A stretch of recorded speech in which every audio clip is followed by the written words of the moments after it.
Buenas tardes, compañeros. Me voy a tomar un pequeño momento para disculparme. Sé que me voy a trabar al hablar, no lo hago a propósito, pero intentaré darles la mejor explicación posible. Así que, pues, empecemos. Quiero darles la bienvenida no solo a la industria hollywoodense, sino a un tema que no es una teoría de conspiración, pero definitivamente lo parece. Mientras les hablo del poder social, político y económico del entretenimiento, espero no solo lograr hacerle honor a la esencia tan dramática del tema y de toda mi investigación, sino también del cine estadounidense. Y aunque nos encante la ciencia ficción que producen sus estudios, les prometo que a lo largo de la investigación vamos a pegarnos lo más posible a los hechos reales, comprobables, que a mi parecer no le piden nada a los guiones más dramáticos. La estrella de nuestro tema es sin duda alguna la cultura mainstream. Quizás nunca has escuchado el término antes, pero les prometo que esto no les exenta del poder de su influencia. Si te gusta alguna de las películas o series de las imágenes en la diapositiva o prácticamente cualquier contenido producido en Hollywood, déjame decirte que eres parte de la cultura mainstream. Como el concepto más importante que vamos a manejar, se lo definiré lo más claramente posible para que no tengan duda de lo que estamos hablando. Para empezar, tenemos que dividirlo en dos. Por un lado, es una tendencia de pensamiento popular, es arte, entretenimiento, diversión. Lo encontramos en historias llevadas a la pantalla grande y chica, en música, libros, todas las imágenes anteriores son un ejemplo, o en palabras o personajes que trascienden a importantes símbolos corporativos, como la imagen de un ratón podría representar una empresa, por ejemplo. El mainstream se desenvuelve a través de los medios de comunicación y entretenimiento y llega profundamente a todas las sociedades. En este lado del mainstream encontramos la particularidad de que su contenido busca ser lo más universal posible para capturar una mayor cantidad de público. El entretenimiento es creado específicamente para las masas, perdiendo los rasgos más significativos de las culturas y así más gente simpatice con él. La industria hollywoodense no solo es la más famosa del entretenimiento, sino que gracias a esta particularidad corre con ventaja. La composición étnica tan variada en los Estados Unidos ha resultado ser un factor clave para Hollywood porque en sus películas la reflejan y entonces más personas en más lugares del mundo pueden identificarse con sus guiones y personajes. El segundo lado, que es el que más debería importarnos a todos, es su uso como una doble herramienta de entretenimiento y adoctrinamiento. Suena totalmente dramático, lo sé, sin embargo no lo hace menos real.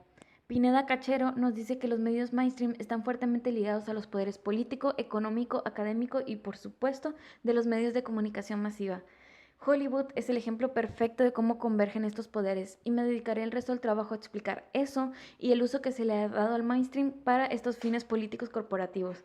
De momento necesito que entiendan que el mainstream es el conjunto de ideas, pensamientos y gustos que se encuentran aceptados por el pensamiento colectivo y además es un constructor de ellos. Vamos a hablar entonces del actor que usa el mainstream como la fuerza en Star Wars. Si Hollywood es el Darth Vader de la industria del entretenimiento, la Asociación Cinematográfica de Estados Unidos es el emperador Palpatine.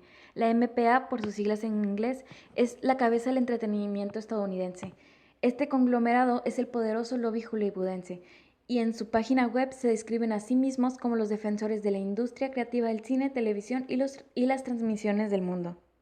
No solo sus impresionantes miembros logran llevarte al cine con cada remake, adaptación o secuela, o aparte convencerte de comprar la mercancía derivada de ellas. Su esfera de poder resulta muy variada, pero nos limitaremos a explicar con puntos precisos los elementos que Pineda Cacheco dice están ligados profundamente con el mainstream, que son además los pilares más importantes de un país. Los lazos de Hollywood con la política son una ida y vuelta. No solo hablamos de actores volviéndose gobernadores, sino de exfuncionarios volviéndose presidentes de su lobby. Es en 1996 cuando asumió el cargo Jack Valenti, ex asesor del presidente Lyndon Johnson, que el MPA comienza a tomar la fuerza que conocemos ahora. En 2004 se nombró a Dan Glickman, exsecretario de Agricultura, que dirigió también por un tiempo el Instituto de Política de Harvard como presidente. Su sucesor, Chris Dodd, fue miembro de la Cámara de Representantes y del Senado de los Estados Unidos. Y el actual presidente y director ejecutivo, Charles Ripken, fue secretario de Estado para Asuntos Económicos y Comerciales y embajador de Estados Unidos en Franco y Mónaco durante el mandato de Obama. La colaboración no se limita al intercambio de personajes. Una parte del por qué resulta tan beneficiosa su alianza es por lo que pueden darse la una a la otra. Por ejemplo, reducción de cuotas por el gobierno o recibir el apoyo y respaldo de una figura célebre por parte de Hollywood. Este último se puede explicar con otro de los motivos por los que Hollywood resulta tan atractivo para la política, la recaudación de fondos. Poderosos personajes de Hollywood, como el presidente de Sony, Tom Rothman, realizan eventos de recaudación que resultan ser muy beneficiosos para los candidatos y los partidos. Hablemos ahora del atractivo negocio del entretenimiento, independientemente del género y clasificación de las películas, porque recuerden, el mainstream abarca toda la cultura popular, desde El Padrino a Spider-Man o Las Horas Más Oscuras. El contenido hollywoodense tiene una gran demanda. Las cifras recaudadas del cine y el entretenimiento en el hogar presentadas por la MPA nos muestran que a nivel nacional, donde por practicidad se ha decidido adoptar a su vecino Canadá como parte de taquilla nacional, fue de 35.2 billones en 2018, con un aumento del 10% comparadas con las cifras del 2017. Las cifras globales, refiriéndonos a la taquilla y ventas internacionales obviamente, alcanzaron 96.8 billones, con un aumento del 9% comparadas con las cifras obtenidas en 2017. En esta gráfica podemos ver las cifras recaudadas por regiones. De Asia-Pacífico fue de 16.7 billones, siendo el principal consumidor. De Europa, Medio Oriente y África, 9.8 billones y en América Latina se recaudó 2.7 billones. La MPA incluso nos proporciona el top de recaudaciones por países. Nada más les voy a mencionar de forma rápida los primeros 10 puestos, que son China, Japón, Inglaterra, Corea del Sur, Francia, India, Alemania, Australia, México y Rusia. Con cifras en billones podemos entender el por qué este mercado es tan competitivo. Podemos encontrar aquí quizás una de las razones del por qué la gran demanda laboral en el medio del entretenimiento. Quizás no podamos establecer la razón del por qué tantas personas quieren formar parte del entretenimiento, desde artistas a producción, escenografía, escritores. Recuerden que intervienen muchas profesiones en una sola producción. Pero sí podemos encontrar cientos de miles de estudiantes que quieren formar parte de sus filas. Nuestra propia universidad, la Universidad Autónoma de Baja California, buscó establecer estos lazos con una de las empresas más grandes de la MPA. Usaré un ejemplo para explicarlo, pero tengo que aclarar que la misma dinámica se reproduce en diferentes universidades. El ejemplo es la Universidad del Sur de California. Es considerada como el principal centro del arte, tecnología, comercio y comercio internacional, además de una de las universidades con mayor concentración de estudiantes internacionales en Estados Unidos. Y tiene estrechos lazos con Hollywood, especialmente con la MPA, porque muchos de sus miembros formaron parte de esta universidad. A través de asociaciones sin fines de lucro, la industria del entretenimiento dona dinero o material a las universidades a cambio del trabajo y creatividad de sus estudiantes. En la Universidad del Sur de California, por ejemplo, George Lucas, el famoso creador de la saga Star Wars, ha hecho donaciones a esta universidad e incluso uno de los edificios lleva su nombre. A este punto, espero haber dejado claro la relación de todos estos poderes con la industria del entretenimiento. Lo cierto es que cada uno tiene muchos hilos que perseguir, pero desglosarlos todos no resultaría práctico para esta explicación. Podemos irnos a cosas mucho más interesantes, como por ejemplo nuestro siguiente tema, el qué hace posible el mainstream. No les voy a definir tecnología ni medios de comunicación, pero claro que vamos a hablar sobre el pensamiento colectivo, que es nuestra coprotagonista. El pensamiento de masas, consciente colectivo o comunicación de masas, tiene muchos nombres, es un fenómeno que incide directamente en la formación del individuo, en su vida social, política, económica y sobre todo en la relación sujeto-colectivo. En sus diferentes definiciones encontramos que en ellas se engloban ideas, símbolos e interpretaciones socialmente aceptadas por la colectividad, con las que se interpreta el mundo que nos rodea. Esto no es un concepto nuevo. En diferentes estudios sociológicos que consulté, retoman la visión de Karl Marx sobre la sociedad, en donde explica que por un lado se organiza como una infraestructura material económica y por el otro una superestructura ideológica. Marx define esta superestructura ideológica como el conjunto de ideas, creencias, certezas y procesos en los que el conocimiento articula su interpretación de la realidad. Esto, combinado con características que la cultura nos brinda, como valores, arte o historia, por ejemplo, no solo nos da identidad cultural, sino que crea un sentimiento de apego sobre el espacio en el que se habita y de fraternidad con quienes nos rodean. Este es el punto en que realmente se empieza a poner buena nuestra explicación, en donde la política comienza a ser como una película. Hay un ejemplo perfecto de la combinación entre mainstream, pensamiento colectivo, medios de comunicación, Hollywood y el gobierno estadounidense. El Comité de Información Pública, una agencia de propaganda gubernamental creada en 1917 durante el mandato de Wilson. Esta agencia controlaba, manipulaba y censuraba todo flujo de información. Además, trabajaba para convencer a la población del deber de Estados Unidos de intervenir en la guerra. Compuesta por el periodista George Creel, el secretario de Estado, el secretario de Guerra y el secretario de la Armada de los Estados Unidos, la agencia se encargaría de explicarle a millones de jóvenes reclutados en el servicio militar y a los millones de otros estadounidenses que recientemente habían apoyado la neutralidad por qué ahora deberían apoyar la guerra. La palabra clave de su éxito es propaganda. La que se usó en aquella época causó tanto impacto que, aunque no sepamos de dónde surgió, hoy en día aún la reconocemos.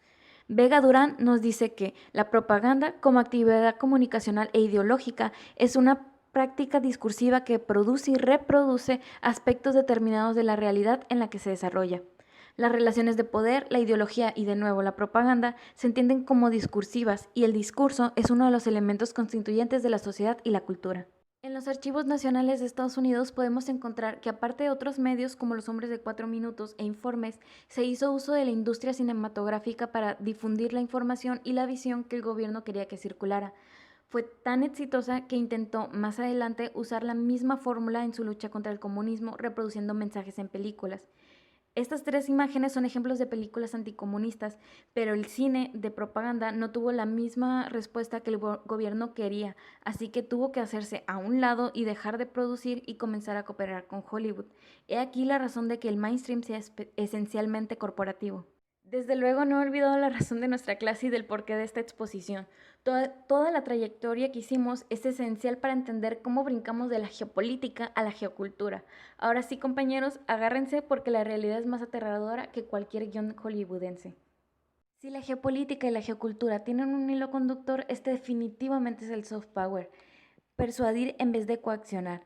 El verdadero valor de un espacio territorial, el que se ha buscado defender desde el levantamiento de las naciones y el por qué países europeos hoy en día giran de regreso a un nacionalismo, se lo dan todas las manifestaciones culturales de quienes lo habitan.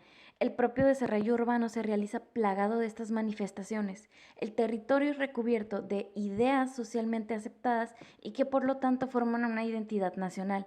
Por ello, el mainstream es una amenaza tan fuerte a los países. Con la aparición de la globalización que trajo consigo la llegada de grandes corporaciones transnacionales, ha habido muchos cambios en la dinámica de poder.